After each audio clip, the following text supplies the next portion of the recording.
So we were just talking now about how the Russians are demanding the EU or unfriendly countries pay for their gas in rubles because Russia's currency is plummeted because of all the sanctions. So one tactic to shore up the currency to make it rebound and regain its value is to increase the demand for rubles. So by saying you got to pay us in rubles for this gas that we're giving you, again, Russia gives Europe 40%, right, of its gas. So that's quite a lot. Europe depends a lot on Russia.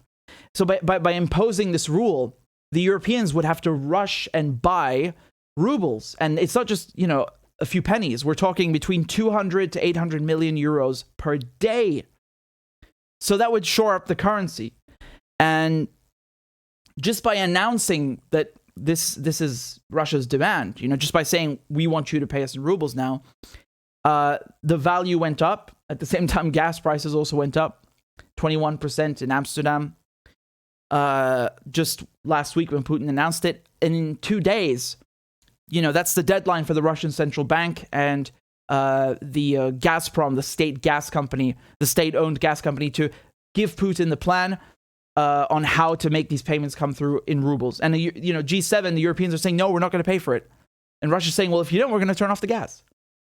I mean, this is going to be catastrophic. But let's see what effect this is having on the ruble. So this is from the Wall Street Journal. And the headline reads, how Russia's central bank engineered the ruble's rebound. By limiting selling and forcing buying, Russia has manufactured demand for its battered currency. So let me just play this very quickly, this video over here. Let's take a look. Tranche of sanctions. These sanctions are a major step. And we hold further sanctions at readiness to be deployed. This is about as close to global economic war as we've ever come. Compared to all historical campaigns, this is taking sanctions to the limit. The economy is tanking. The ruble has fallen through the floor. Inflation is soaring. Interest rates are up. The Russian... Right, so, Biden was also bragging that they've basically sunk the ruble and completely destroyed it. Well, let's see. So, Western sanctions against Russia left carve-outs for exporters of energy upon which Europe is particularly dependent, which kept dollars and euros flowing into the country. Right, so even though the United States banned Russian energy imports, the EU, gets 40% of its gas from the Russians. They have to buy the gas. So they had no option but to keep sending euros and dollars. The majority of those deals were settled in euros, but they had no choice but to keep sending the flow of currency in, right?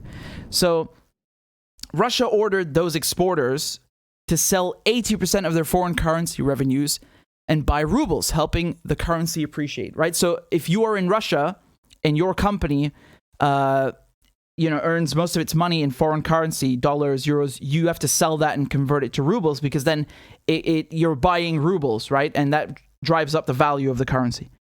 So Robin Brooks, who's the chief economist at the Institute of International Finance, says it is fair to say that the ruble is not a market price. If there were a free flow in both directions, we would see a far weaker ruble.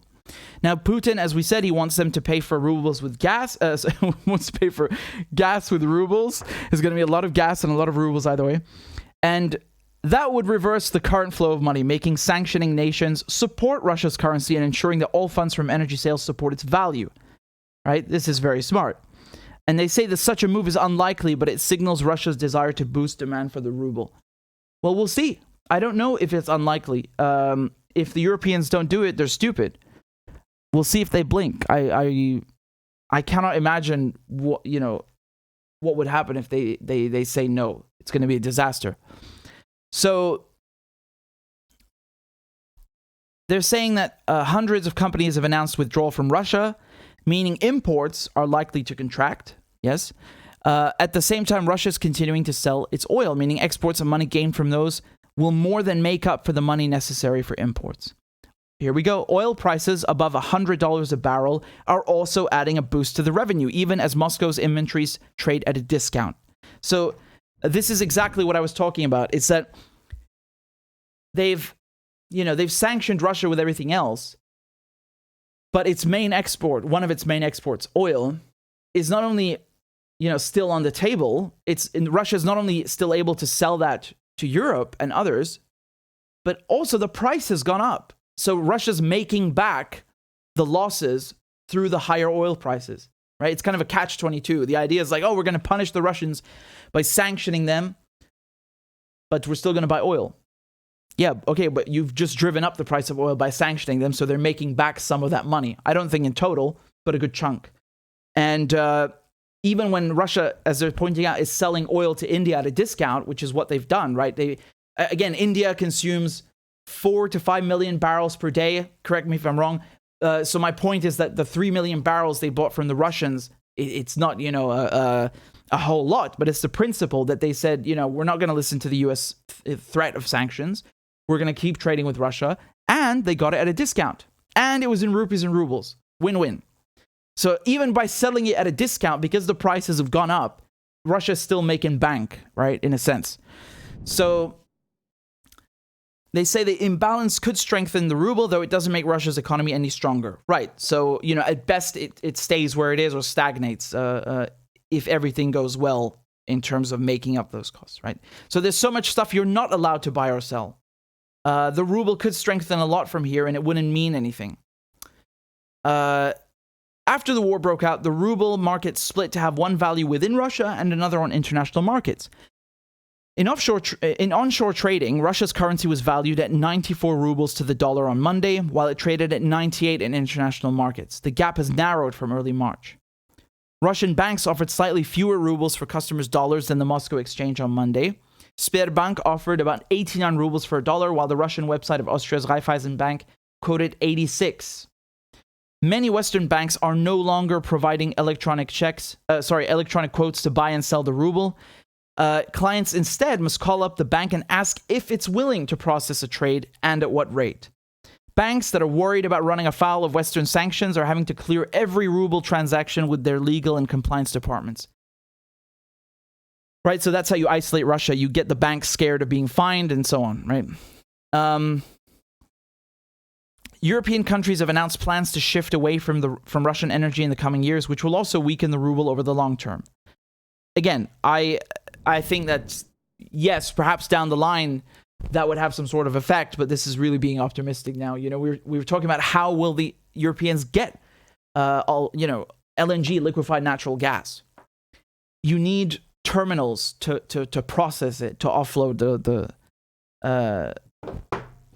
the imports. You can't do that if you don't have terminals. Germany doesn't have a single terminal. Europe is lacking in infrastructure. The stuff that the Americans are giving them is nothing. It's just 10% of what Russia gives them, right? So the idea that, oh yeah, well, the ruble's going to weaken in the future. What future? You mean like in 10 years? In the eventuality that they replace Russian gas, that's if that even happens. This is really you're being highly optimistic. I mean, they say the Russians are optimistic. That is optimistic thinking you can just substitute Russian gas from one day to the next. Again, even if you did that, you do realize that Europeans are going to have to pay through the nose for that. It's going to be way more expensive because it's so dumb. No one would do that. You would never opt to get liquefied natural gas from the other side of the planet if you don't have to. Because it's stupid. It makes no sense. You're just going to pay 10 times more for nothing, for no reason. This is all, the saying cutting off your nose to spite your face. This is exactly that. It is exactly what's happening, really.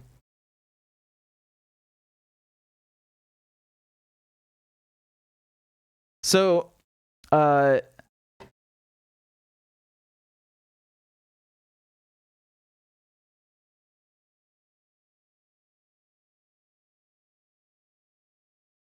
here's from Bloomberg. Their headline reads, "The ruble rallies to strongest in a month, pairing big post-war losses." Okay, so the Russian currency is now 10% lower against the dollar since invasion. The ruble is still the second worst currency in the world this year, right? So, like I said, the situation is far from fixed, but obviously something is changing. Now, they say the ruble is rebounding from the steep losses seen since Russia's invasion of Ukraine, signaling that capital controls may be easing pressure on the currency as officials seek to counter the impact of crippling sanctions. Again, on Monday, so just today, it closed at 89.75 to the dollar. Okay, and that's the strongest since soon after the outbreak of the war late last month. The gains have left the ruble only about 10% lower against the greenback than it was before the invasion. Okay, so it has plunged as much as 33% against the dollar in the first 2 weeks of the war. So do you understand? Basically, again, Russia has a lot of issues right now, but in terms of its currency, it at the worst point it was 33% lower than February 23rd, and now it's gone back up to only being 10% worse than it was on February 23rd. When I say February 23rd, I mean before the war. So it does look like it's rebounding. Now, this is, honestly, again, this is not a complete fix. But if in the coming days, the Europeans, they finally find their common sense again and see that they have no choice but to buy the Russian gas in rubles, I'm confident that it's going to go up even more. I think so.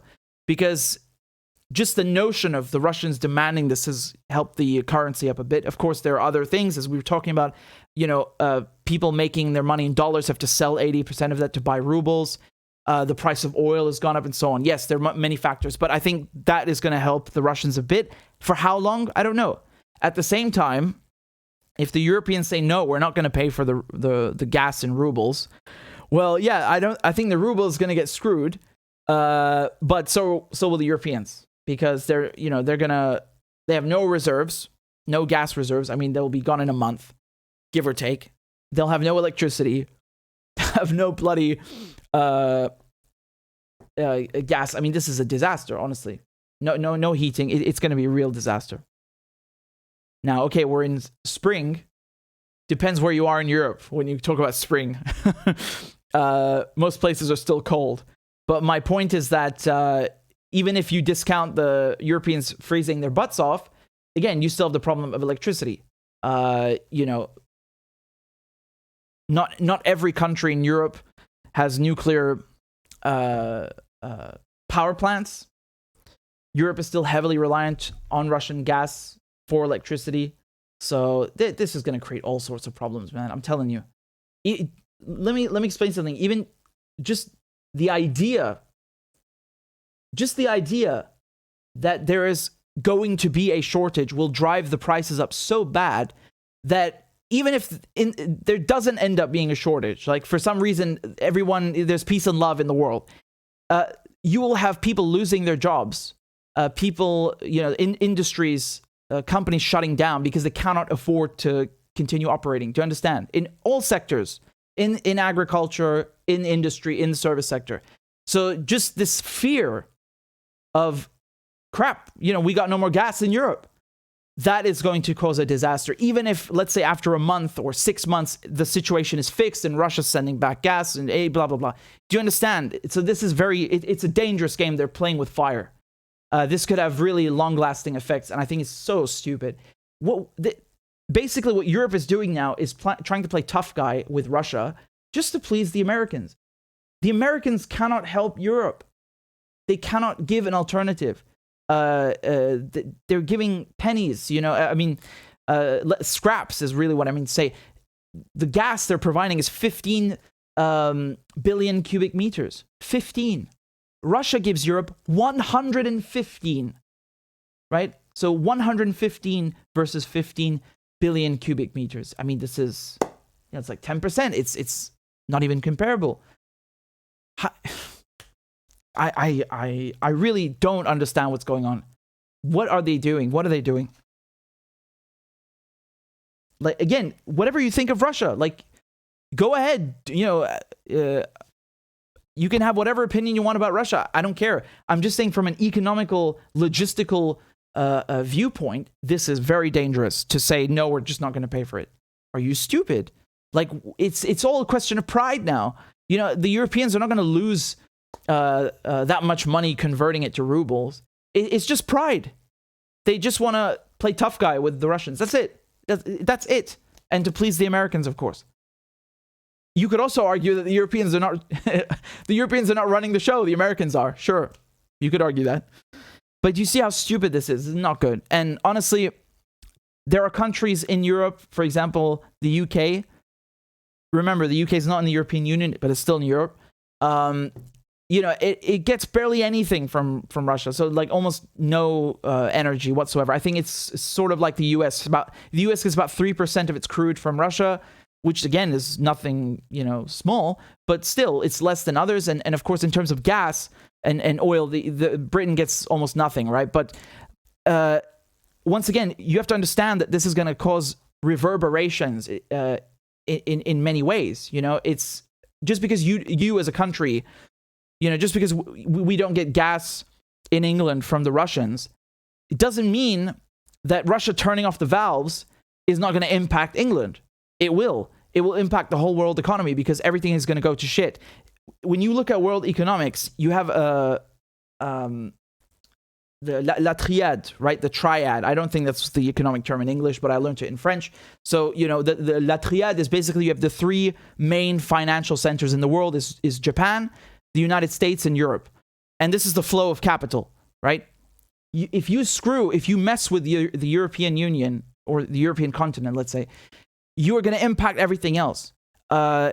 Just you don't need to take my word for it. Just look at what happened. The price of oil has gone through the roof. The price of gas has gone through the roof. And Russia has not even turned off the valves. The gas is still flowing to Europe. So can you imagine how much worse it's going to get? This is really dangerous. I think the politicians in the EU are reckless. They are stupid. I don't mean in the European Union, all of them, the bureaucrats and the ones like in the UK, in Germany, they are completely, absolutely stupid and reckless. They are going to screw us all just so they can, be good lapdogs for the Americans. You think Boris Johnson is going to have his standard of living change, his quality of life is going to change because Russia turns off the gas? These people are stinking rich. They have nuclear bunkers. They're good no matter what. Right? We, you and I, the civilians, the working class, the people who are not the elites in Whitehall and DC, we are going to get screwed. We are going to pay the higher prices for gas, for electricity, or not have it at all. And for what? What is this for? It doesn't punish Russia. Again, as I've told you, Russia is already getting paid more because the prices are up. And if the Europeans don't want to pay, the Russians will turn off the valves and take their business east. Power of Siberia 2 is an option. Again, Nord Stream 2, the pipeline between Russia and Germany, which has been, indefinitely canceled. If my memory serves me well, it's the volume that it carries is about 50 a billion cubic meters a year, right? The Russians can easily build a pipeline of the same, that moves the same amount of gas in Asia. They have the gas, and there's a demand for this gas in Asia, so they can just turn to the Asians, whether it's the Chinese or Mongolia, whoever. I'm talking about Greater Eurasia, right? The whole neighborhood, and they can sell the exact same amount of gas that Nord Stream 2 they would have, that they would have sold through Nord Stream 2 and Nord Stream 1 and what they're already providing. So if you think you're going to hurt the Russians, not really. Yes, in the short term, but not in the long term. And on the flip side, the ones that are going to suffer the most, it's the Europeans, and it's I think everybody really, but I say Europeans because it's Europe that depends so much on Russian gas and is, basically, again, cutting its nose off to spite its face. Oh, man.